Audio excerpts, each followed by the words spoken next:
Another way to think about these excuses is called new news. So what's going on with your site? And this could be in the form of a site update, a forum update. Maybe there's some new stuff going on in your forum. If you have an interactive forum, maybe somebody posted a really good post and you think everyone should read it. The blog maybe had a lot of positive comments on your blog entry and you want to draw attention to that. You can also go into the forum and create a nice post, or go to the blog and create a nice blog entry and then use that as an excuse to email your list.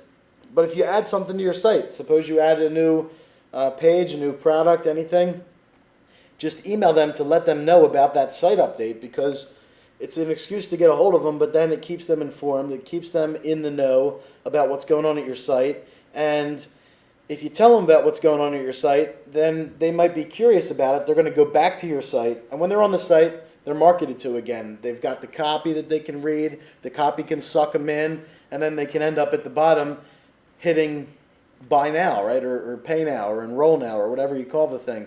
So they could be hitting the button, whipping out their credit card, making the payment. That's the goal of all these emails, by the way.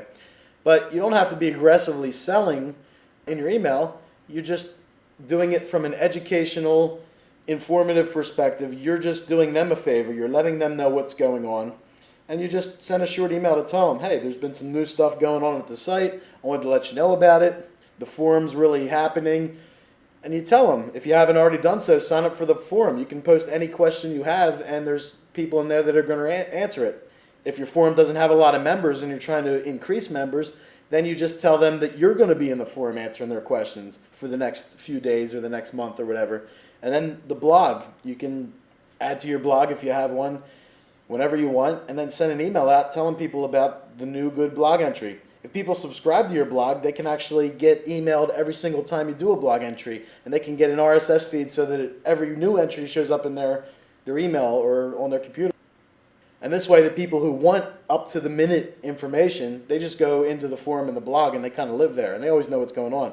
But you still want to send emails every once in a while to let people know that the blog's growing, the forum's growing, there's a lot of stuff happening on the site. If you keep sending them emails and they keep realizing, wow, there's a lot happening on this site, there's always something new, there's all this stuff going on with it, that's something that they're probably going to want to be a part of after a while, once they realize that a lot of people are involved with this site and a lot of people love it enough to stay there.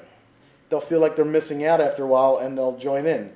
It's like the mass psychology. If everyone else is doing it, then a lot of people just are crowd followers and they're going to want to get in on it too. So if you can send out your emails to kind of build up that sense that it's a real happening place, there's always something going on, it's not a waste of time to get involved with your site because there's always going to be new development that's interesting. You send them these news updates and that builds that aspect of the psychology that you're trying to go for.